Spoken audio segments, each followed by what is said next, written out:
All right. Hello. Thanks for joining us today. I'm really excited for our discussion on where to stack your chips in 2025. The art of strategic sales and marketing alignment. Today we have an all-star panel with years of experience and knowledge in sales and RevOps. My name is Brian Burkett. I'm the Chief Sales Officer at Lean Data, but I'd love for Tyler and Jamie for you two to introduce yourselves. Yeah, thanks, Brian. I'll get us started. I'm Tyler Lang. I've been with LeadIQ for about 6.5 years now, and I've been able to wear a lot of different hats here over my time, but mainly focused on sales, RevOps, and partnerships. Hi, everyone. Glad to be here. My name is Jamie Miller. I've been at SalesLoft for the past 4 years now. I head up our RevOps team, which does a few cross-functional things around sales, marketing ops, things like that. Awesome. Thanks for joining us. So, to kick things off, let's take a look back at this year and sort of review some trends. So, I'm really curious to hear from you two. What were some of the biggest things you saw trending in 2024? Sure. Yeah, Jamie, I'll get us started if that works for you. Brian, I think we saw there's been a huge AI boom in tech and MarTech, obviously, as well. And I'm feeling like we're starting to see a bit of a divide. We're seeing the idea of replacing people or the idea of augmenting people, kind of two paths really separating there. And that's been a big push for us and a big focal point for LeadIQ as we're coming to wrapping up 2024. Is what path are we on? And I think for us, we're certainly on the augmentation side, right? We are looking for ways to find more value, create more value, and help people be better at their jobs, not replace individuals. So that's been a big trend that we've been seeing and a big thing that's influenced how we've operated this last year. Yeah, we're seeing similar things on our side of kind of how can we use AI to be on the cutting edge. And often that is the augmentation instead of replacing people's day-to-day. Big piece of where we're looking to do that is where are we seeing friction in our current processes? So is that friction in handoffs? Can AI help us better route leads or better handoff between teams? Or people spending time doing redundant things? Can AI help us replace some of those, redundant tasks like responding to that first inbound lead? So those are the areas where we're kind of focusing right now. Trends for this year, are we there yet? Not yet. So we're still working on a lot of it, but I'm sure we'll get into that as we keep going. Is there any new tool or something you've implemented this year that has, you're proud of? I would say not totally new to us this year, but we definitely doubled down on our use of 6 Sense buyer intent, how we're using that across both marketing and sales, and how are we aligning the two. We have on the sales side a way we score accounts, our account scoring there. How do we merge that with the 6 Sense buyer intent to make sure our reps are prioritizing their accounts in the best way possible? So I would say the push there for us has been a big focus because, again, it's where are people spending their time and are we getting the most out of our salespeople? Yeah, we also spent a lot of time at the beginning of the year working on an account scoring model where we're pulling in different intent data like 6 Sense to help inform reps where to spend their time. Tyler, how about you? Yeah, I think intent has always historically, at least at LeadIQ, it's been a marketing function, right? And so what we found recently, particularly in the last year, is how do we layer in sales signals? How do we pair intent with signals, bring sales and marketing together through RevOps, and help to make people more efficient, help speed up different processes, increase conversion rates, and ultimately win more and more frequently. So pairing in signals has been a big initiative for us this year as well. Cool. Just to sort of dive into that a little bit more, when you look back at this year, we talked a little bit about what worked, but is there anything else you want to highlight that worked or maybe even things that didn't work in 2024? Siloed teams did not work in 2024 for us. So in addition to trying to find more ways to arm our teams with more information, more signals, more intent for what they need to be doing, finding ways to use those same tools to actually get them to collaborate and work more closely together was a big push for us, and it was something that we weren't doing a lot of before. So that's been a big shift. I know we'll get into this later today, but even as simple as just aligning targets and goals for people across different departments has been a really important change that we've made at LeaderQ. Yeah, I would echo that around the silos. There's your siloed teams and then your siloed targets. We've definitely seen that start to falter, whereas previously you could have like, okay, we know that this input is going to produce this output when it comes to the funnel. That's not always happening now. And so how do you make sure everyone that's touching the customer is aligned to the same ultimate outcome? That's been a struggle for us this year. Yeah. Great thoughts. So let's transition a little bit from looking back to looking forward and get into kind of where to stack your chips in 2025. We want to take a look at sales and marketing alignment. Obviously, B2B buyer's journey becoming way more increasingly complex. Buyers are spending, less and less time talking to sales. I know our email response rates are down. How can teams leverage, really buyer intent data and buying group insights to target leads more precisely and, drive conversions and more opportunities?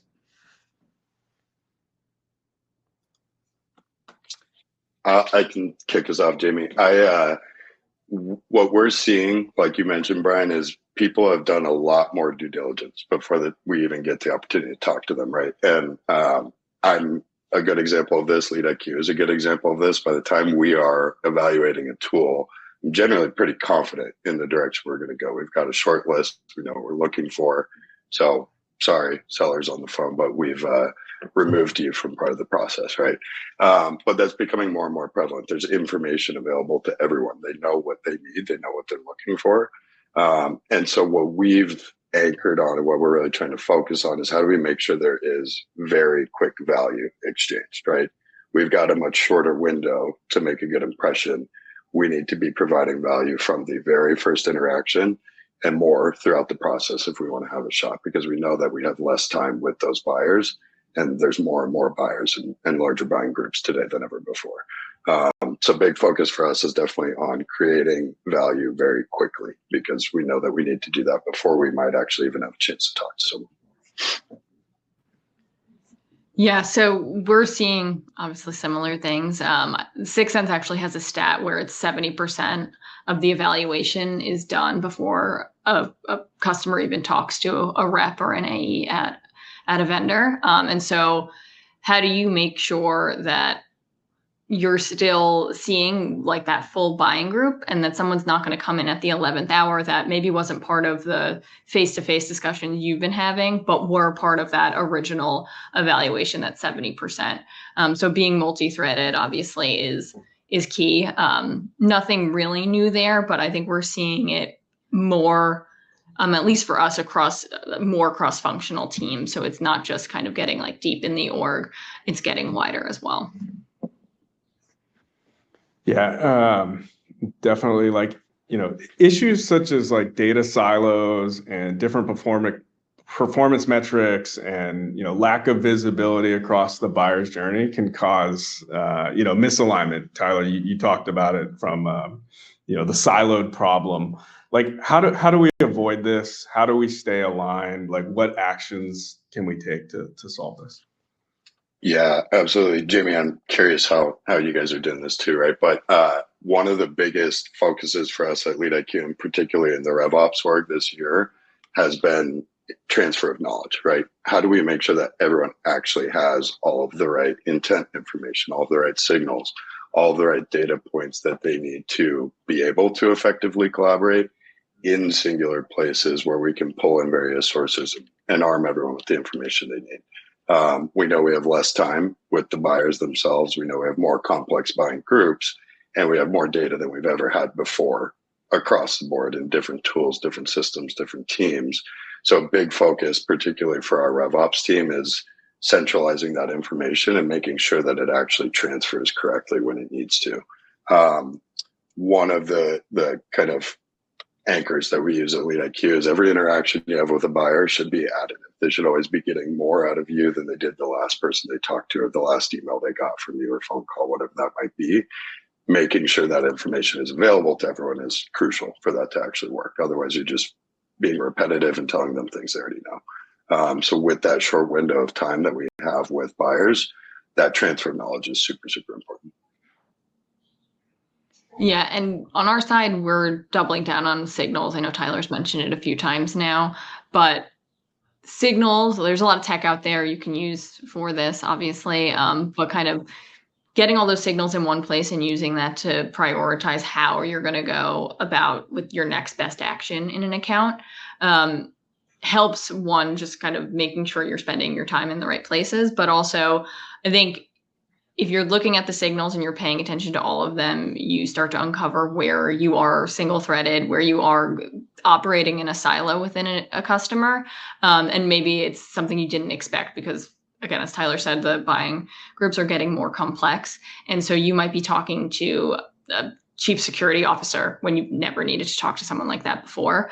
But you've all of a sudden gotten this signal that they opened, something that you've sent, it was forwarded to them. So like you got to pay attention to where the new things are happening, because that's, I think, where a lot of times we're either losing deals or deals are getting significantly slowed down because we're not expecting this new group to come into the buying process.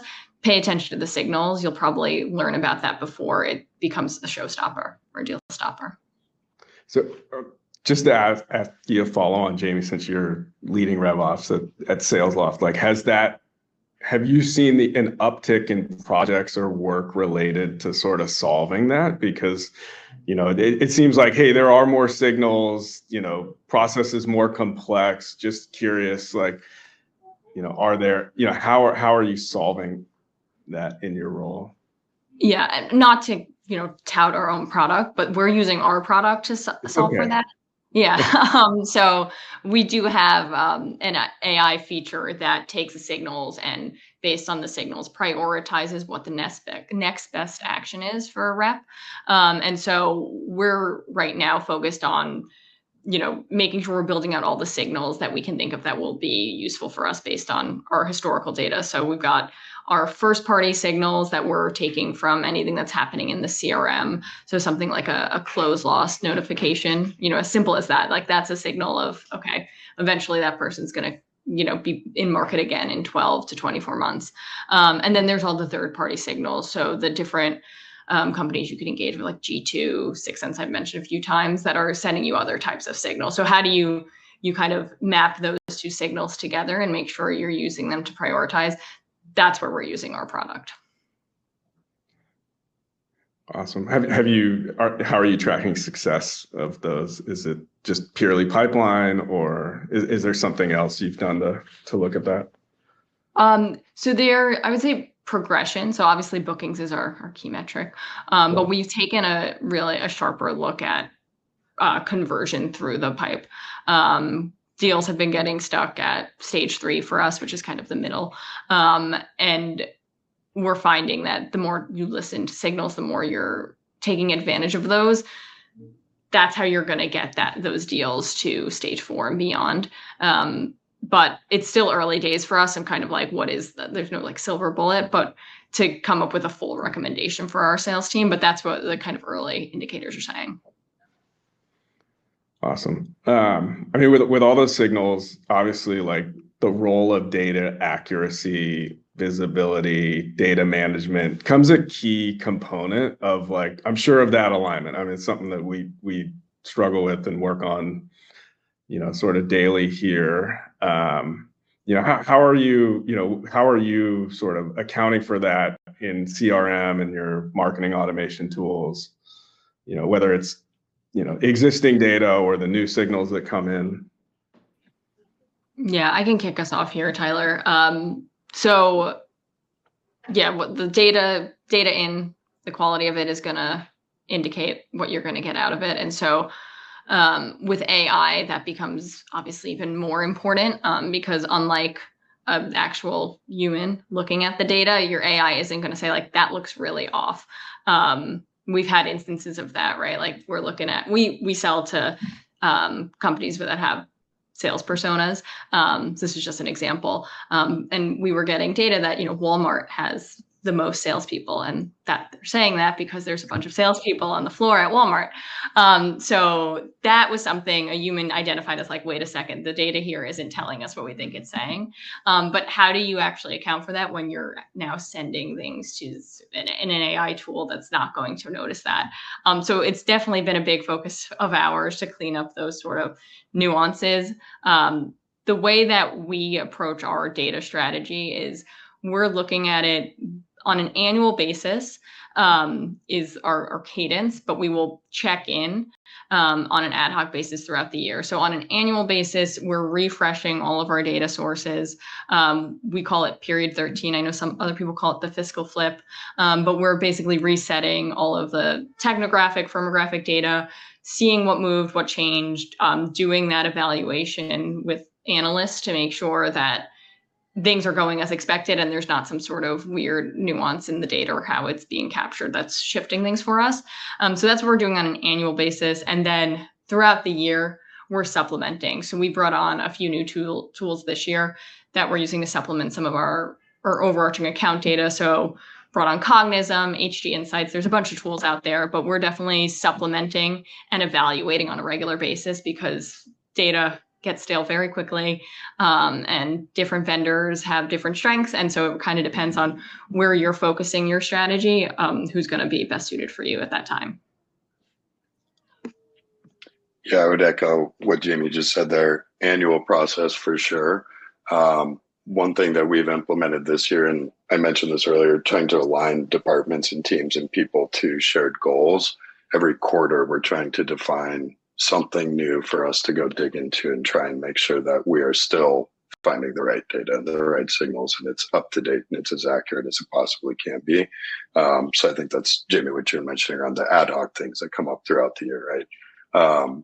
But tech moves too quickly to not pay attention to this stuff. You have to constantly be aware of it. That's only getting faster with the ability to gather so much data, use so much data, and then the frequency at which it goes stale as well. So continuing effort, and I think it's only becoming more and more important over time. Awesome. Maybe transitioning a little bit back to the data, and something you mentioned earlier was about, sort of the shared goals and processes and breaking down those silos. Like it's funny, like we went through a lot of that early. We had a change in marketing leadership, which sort of forced the issue to go back and for us really re-examine all our reporting, and I think taking it down to like the foundational level, just so we could agree on like how reports were created, what definitions meant, how our reports actually run, so that we could have the same reports across sales and marketing was really beneficial. But curious, how you're working on those shared goals and processes and ensuring regular collaboration, and how can we or what advice can you give about trying to accomplish that across your teams? Yeah, I can get us kicked off. We historically you've had the XDR group, your sales group, your CS, your PS, right? It's a straight line across. You get transition from one to another, and those are just a few roles. Obviously, there's a lot more. What we've implemented this year is changing the structure of those roles, actually making sure that everyone has a piece in all the different pies, right? So it is not just one person handles one piece of our sales process or our post-sales process anymore. There are overlaps, there are partnerships, there's collaboration in every step along the way, which also is why that transfer of knowledge is so important, right? You don't want to hop on with me and get one version and then hop on with Jamie and hear the exact same story again, right? You need that additive value each step of the way. But by making sure that just truly the way a comp plan is designed or the way someone's role is defined leads towards that shared goal, whatever that might be. It might be pipe gen, it might be bookings, it might be retention, making sure that there are multiple parties involved and there's good collaboration across those has been very, very beneficial for us in this past year, and certainly something we'll continue with. And it all kind of comes back to that quarterly cadence that we've set up internally to make sure that we are evaluating how do we perform last quarter? What do we need to focus on this quarter? From the top down to the bottom, how is every single person at the business going to be involved in that, right? So there's no single place where something fails. It has to be a shared team effort across the board. And on our side, we've got a pipeline model that we all agree to at the beginning of the year. So you've got your biz dev team agreeing to it with your marketing team, with RevOps. This is the goal, and we've had that in place for a few years now. But the way that we're actually making sure we kind of stick to it, stay aligned, we've got a few touch points. So on a monthly basis, we're doing a pipeline council meeting where each stakeholder basically stands and delivers. Here's where we're progressing. How are we doing against our targets? Here's where we're falling short, and here's where we need help. Our exec team sits in on that. Not all of them, but our CMO, our CRO sit in to make sure we're unblocking what needs to be unblocked, and having the right visibility and intention on this, because it is kind of the lifeblood of the company is our ability to generate pipeline. So that's on a monthly basis, and then on a weekly basis, we as a revenue leadership team meet and go over just the high level readouts of the marketing dashboards around pipe gen. Our CMO joins, gives some context, provides some additional insight onto like what they're doing and things to watch out for. But that happens on a weekly basis. And then there is kind of the always on mechanism, which is the dashboarding. So we've got a company pipeline generation dashboard that's pretty intensive. We do it out of Looker. There's a lot of filters you can add, and it's pretty self-serve. And then we've got our stack ranking leadership dashboard of who's producing the most pipe by rep this week, last week, this month, the year, to kind of make it a little bit more competitive, make sure people know that we're looking at that, and that people should be rewarded for participating. So those are the different touch points that we're using to make sure people are aligned on the goal, and keeping it top of mind every week and every day. Yeah, I'm a big fan of the rep generated pipeline stack ranks. Mine goes out weekly, so I like to see it. I think the world of reps don't generate pipeline has passed us by, and now it's everybody's responsibility. So, teach a person to fish, they'll never go hungry. Curious though, are you looking at sourced pipeline, or does everything attributed to the rep? And like, that's a sticky topic anywhere you go. So I want to get, into the weeds here and understand how both of you are looking at sourced pipeline. Yeah. So interestingly enough, when we are talking about shared goals, we did make a shift in the middle of this year where we have a shared goal between the XDR and the AE. So that it's basically like a territory pipe gen goal. We were seeing some friction on, who's getting credit for what, because we had put just more focus and visibility on the sources and where the pipeline was coming from. So to get rid of that friction, it's a team goal. And so that's taken away a lot of the friction. We are still looking at, is the AE sourcing it or is the XDR sourcing it? But we're not saying like, hey, rep, you have to produce 3 a quarter, and your XDR has to produce 9. It's a combined target. So we find that kind of takes away some of the silos, like this is mine, this is yours. Does marketing have a piece of that pie, or is it just assumed that marketing is influencing the XDR and the AE? So our XDRs are responsible for outbounding.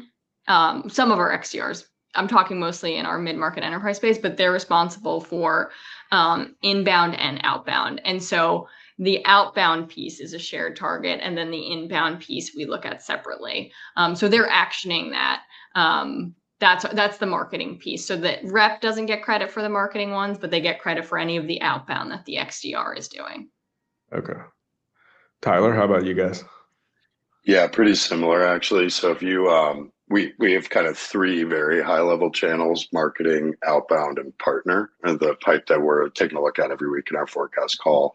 Within there, all of the functions are touching all of them in some way. And that was similar to what Jamie mentioned. Creating those shared goals amongst teams has helped to drive far more collaboration than we had in the past. So we don't have sales development reps booking meetings, passing it to an AE, and then disappearing, right? They're working very closely on their target accounts with account executives to make sure that they're both contributing and making sure that we're actually driving the right pipeline rather than anchoring on you've got to get 10 and you've got to get 5. And if you don't do it, you're in trouble, right? We want the team to win. And so within each of those 3 core channels, every go-to-market role is touching those in some way, shape, or form, and our reporting and dashboards reflect that. So, certain employees and certain roles do have specific pipeline targets, but it is not entirely up to them to figure out how to get there. Pipeline is, I think you said this earlier, Jamie, it's like the lifeblood of your business, right? So if you got healthy pipe, you've got a shot. So our goal is to get to our company, our department, and our team level pipeline targets. How we get there is less important as long as we can measure what people are doing and how they're contributing towards it. So a lot of that has to do with the way, again, comp plans are structured, roles are defined, but the way that we report out and measure on those things is really important too, to give the right message to the business that, I can help you create an opportunity. It doesn't have to just be you. Yeah, so I was going to ask a question around like staying flexible to adjust to market dynamics, but I think we all realize like that's just the reality. Jamie, it sounds like you adjusted once this year. Tyler, maybe you had it right from the beginning. What's that cadence look like? How often should you be, realigning, those goals, based on either the market or feedback from the business? We definitely did not have it right from the beginning. Sorry, Jamie, go ahead. No, I think it's a constant thing that we need to evaluate, right? So we do our best to set those targets at the beginning of the year, but we're evaluating them all the time, particularly on a quarterly basis at LeadIQ to determine, if we missed, do we need to make up for it this quarter? If we overachieved, do we need to shift resources somewhere else where we're underperforming, right? So I think it's very fluid. As a RevOps person, I would love to make as few changes as possible mid-year, right? Because that shakes up a lot of things, but it's inevitable and it has to be done. So when it comes to like pipe targets, for example, we're evaluating those really regularly and how we're performing against them to make sure that we're entering every quarter with the right targets, the right people, the right roles, the right capacity to get there. And it changes a lot. Yeah, on our side, it's the balance of kind of how do you dynamically react to the market? How do you avoid moving the goalpost so much that the goal becomes meaningless? And so we had a lot of change this year. We acquired a company at the beginning of the year. So we already knew that there was going to be a shift in our targets in the middle of the year. So we tried to kind of limit any other tinkering, I would say, with targets because of that big shift that we had in the middle of the year. We knew it was coming. Everyone knew it was coming. So we wanted to keep people sort of focused on what they could control. And so a way that we were addressing and are addressing some of these changes that we're seeing in the market, but maybe we don't want to change goals, is through spiffs and kind of other incentives. So like, how can you basically tell the field, we hear you, things are changing. We're not going to change the targets right now, but here's what we're going to do instead to acknowledge and kind of motivate you to do the right thing. And so that's another way that we're handling it on the other side of not wanting to tinker too much in a year where we've had such significant change. Spiffs is really interesting. Is there one that worked really well or one you want to highlight that we can take to our orgs to help move the needle? Yeah, so we've been running one since August. We call it PG Thursdays, and that's the day of the week where the whole company is focused on pipe gen. And we're giving a biweekly spiff for whoever hits their activity metrics and targets, but is creating the most opportunities from that day. So you have to hit your daily activity targets on that Thursday, but then if those produce an opportunity, it counts in your favor. So we've been running that on a bi-weekly basis, that spiff, which has been kind of keeping the energy up and again, the focus on pipe gen. But we just launched a few other Q4 spiffs to stay on top of pipe gen. And so we've got one going right now. We've got three really going right now. One is a cash kicker. So you've got to generate a certain amount of pipeline in November for the next 3 quarters. The close date can be anywhere in the next 3 quarters. But if you do that, we're giving a 3% kicker on any bookings closed in November and a 1.5% kicker on any bookings closed in December. So that's kind of like twofold. We're trying to pull deals forward also in the quarter. Right. Yeah. So yeah, that's one we're doing, and kind of double down on that. We're also giving 2x club credit for November deals, and I think it's 1.5x for December. I hope none of my sales reps are gonna quote me on that if I misspoke here. And then the third one we're running is for the XDR team, which is whatever team generates the most pipeline in November each member gets $1,000 cash. So just like, they're pretty basic, but again, doing them all at once, trying to keep the energy and the excitement around pipe gen, and kind of so people don't lose sight of how important it is for our company, especially in a big quarter like Q4. Nice. Tyler, you guys running anything? Yeah, some very similar ones, surprisingly. So Q4, the overall focus across all of the spiffs is let's pull things forward. Let's not wait until December 25th to figure out if we're going to close a deal or not. So pipeline, bookings, all of our spiffs kind of gradually get less attractive throughout the quarter because we wanted to incentivize those coming in as quickly as possible. One spiff that we started actually last year, so it kind of feels like it's just part of their comp plan at this point because it's been working really well, was for our CSMs to help us identify expansion opportunities. So we've separated the sales team and the CSM team as far as who handles commercials, because we want to make sure that that customer experience is focused on the customer experience, not somebody selling you something, right? But we did implement a spiff a while back for the CSM team when they find a good opportunity to bring in a salesperson and get that collaboration going. They should be rewarded too. And that's been a very fruitful one for us. So I think we're on like 1.5 years of it at this point. So maybe it just does turn into part of the comp plan at some point. Makes sense. Now I know why my lead IQ rep texts me on a daily basis. It's so nice to you all the time, right? Keep going, buddy. You're doing a great job.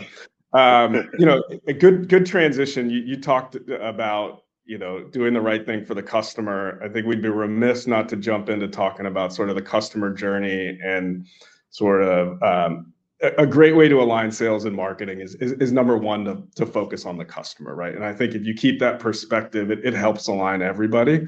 But sort of foundational to that is understanding the personas that you sell to, as there are more that are involved today with more complex buying groups. But like, what are you doing to help your team sort of understand personas and drive, the proper buyer's journey for those folks? Yeah. I can get it started, Jimmy. We've actually, so jumping back to one of your earlier questions, Brian, one of our big initiatives this year has been enablement specifically, because we've actually, Lead IQ has done some repackaging, and we have really 2 very distinct buying groups now for the different types of products that we're selling. And while they're similar, they're not the same. And those personas of the people within those buying groups and buying teams is different. Some were new for us and our team, some were not. But we've done a lot of enablement. Like today, we had another enablement session around this to make sure that we can help our team understand what these people really care about, right? What keeps you up at night? What is going to help you get promoted or put your job at risk if you don't make the right decision? So if you can get that deep level of understanding of how to help the individual that you're talking to, should in theory open up your ability to help the next individual in that buying team, and keep working through those groups, because they're big. There's a lot of people, they're complex, and they don't all care about the same things when you're talking to a group of 5, 7, 10 people that are all going to be involved in making that decision. So big emphasis on enablement, specifically around the different personas and why they would actually care about something that we're offering. And a lot of that was just driven due to the repackaging and some of the new products that we put out this year that really applied to different types of buyers that we've had in the past. Yeah, and on our side, we're seeing a shift in who we're selling to in terms of we used to be able to sell to sales directors, sales managers even, and both from the shift in our product, but also the shift in the market, that doesn't really happen anymore, right? You need to be selling to the C-suite. There's a lot of tech consolidation going on. So C-suite members you didn't think would be part of the discussion are now part of the discussion. And so enabling everyone on how to talk to each of those personas is almost like exec whack-a-mole a little bit. It's difficult to do, but the way we're approaching it is actually how can we just increase everyone's business acumen, right? So like execs all have a common shared language that they use to talk about the business. How can we equip our sellers to speak that language? So no matter who jumps into the room, they kind of have the right vocabulary to use with them, even if they don't fully understand what that person's purview is at the business, they can at least ask the questions intelligently. So trying to get a little bit of leverage there where it's just like, okay, speak this language, understand how the overall business can operate and the big metrics that drive the business. And you should be able to have those conversations as they arise. Awesome. Yeah, I mean, at Lean Data, we're both internally really interested in understanding our buying groups better and making sure we're engaging, higher level personas on our customers and in our new business opportunities, but also solving that from a product perspective by helping connect, those intent signals in that data, helping our customers understand who's in the buying group, who they're missing so that they can execute better. I think everyone is sort of moving to that direction. I'm curious, how did you enable the team to go higher up in your organizations? Like, how do you get that business acumen to your XDR that's, 6 months out of school or right. a CSM that's only told them how to use the product better? Yeah. So my initial answer is it was still a work in progress, right? So we're still on that journey of getting people comfortable talking to C-level, but the tactics we're using is we redid our marketing narrative. So we have a whole new narrative that we're going to market with that uses the terms that an exec would use when talking about their business. There's things in there around, financial metrics like CAGR and unit economics and all of that. Durable revenue is a big one for us. So we're basically putting that into our pitch deck. Like this is how we need to now be operating and speaking internally and as business. So that's probably the biggest thing that we invested in this year is that we launched it in September. Really, it went out to the field. So that's why I say we're still in the process of making sure that this gets enabled in the org. But right now we're tracking how often people are using those terms on calls. So again, part of our product, you can track phrases and words. And so we're keeping an eye on that weekly. How much is this team using, these 6 terms that we think will speak to execs? So that's probably the biggest investment we've made. We also have some other kind of self-serve things we've invested in. So we use P Club, which is just it's a company that basically lets reps self-serve different sales skills. And they're pretty long, each of the modules, but some of them speak more to kind of negotiation tactics at the exec level. So people can opt into those. It's not a mandatory thing, but it's definitely something we want to make available to our reps to show that we're investing in them from a sales skill kind of foundational way. Yeah, I would echo that. We've spent a lot of time on enabling and trying to help people understand the individual personas through LMS and team sessions and different training modules and things that we put together.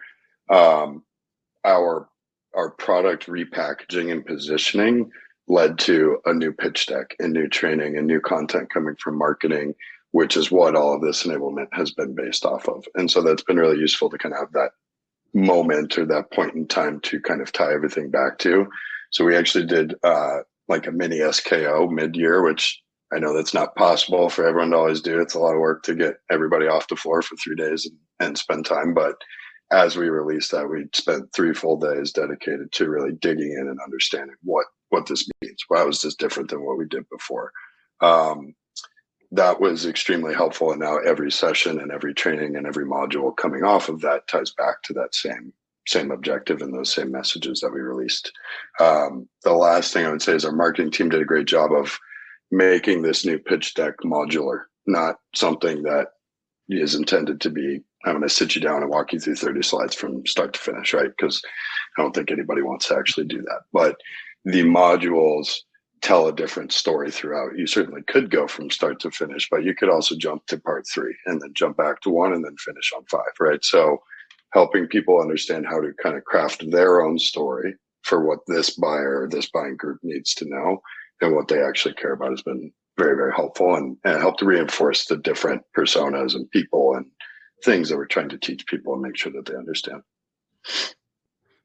Yeah, so we got about 5 minutes left, but we've talked a lot about alignment, and it seems like 2025 will just continue to double down on having better alignment through understanding our customers' personas, understanding our buying groups, our intent signals, all of that. But maybe we could just wrap things up with like, hey, what excites you the most about next year, and maybe what keeps you up at night as you think about it, or any advice for those of you that are in your roles that could help them succeed. I think I can kick us off. So what I'm most excited about for 2025 is there's been a ton of change in the market, as we all know. And so the uncertainty can be a little jarring. But at the same time, it's an opportunity to sort of reinvent some of your processes and functions and really do like a deep analysis of what's working for you and what's not. And so again, it's daunting. So that's something that also keeps me up at night because it is a lot of work. But it's no longer that here is the best practice that everyone uses and you need to make sure you're abiding by it to the T. Is very different now. And there's an opportunity to really build something new or different that maybe in the past years would have been kind of a fool's errand because, hey, why are you fixing something that's not broken? So many things are broken now in this environment, and so many things are different, or at least are going back to maybe how they were 15 years ago. But certainly we're not in the same kind of wave of, oh, we're going to expect this much inbound. We need our reps now producing pipeline. That's not necessarily new, but it's certainly a reversion back to a different time. And so like, how do you call back to some best practices from them and incorporate that into your new model? And so to me, I would say that's the excitement. That's what I'm most excited for next year. But also it's keeping me up at night. Thank you. Yeah, Q4 keeps me up at night every year, Brian. But into the new year, what I think I'm most excited about is, a couple of years ago, we saw economy wasn't in the best spot, and there was a big push for consolidate, spend as little money as you possibly can, cut tools that are not absolute need to haves, right? Now I feel like we're starting to see a shift back for let's find the right tools and let's find what we need for our business internally for ourselves, but with our customers as well. And that's exciting to me because that, like Jamie mentioned, that opens up the door for us to reevaluate processes and how we're doing things and how we're using things and how we're teaching people to do the same with our customers. So that's certainly exciting to see going into the new year, that's an energy that's kind of coming back to our space. Awesome. Well, thank you so much for participating. I know I'm smarter from spending time with the two of you and really appreciate it. Thanks to MSP for putting this event on. So, Brian, before we leave, I'm curious, what keeps you up at night?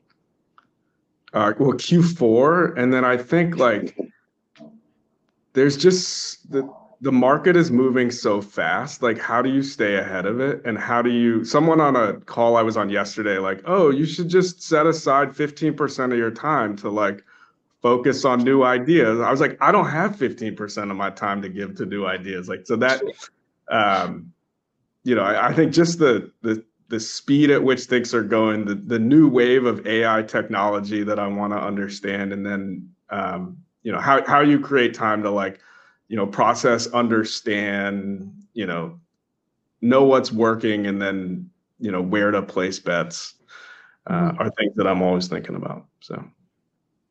Cool. Great. Thanks, everybody. Thank you, Brian. Thank you, MSP. Thanks, guys.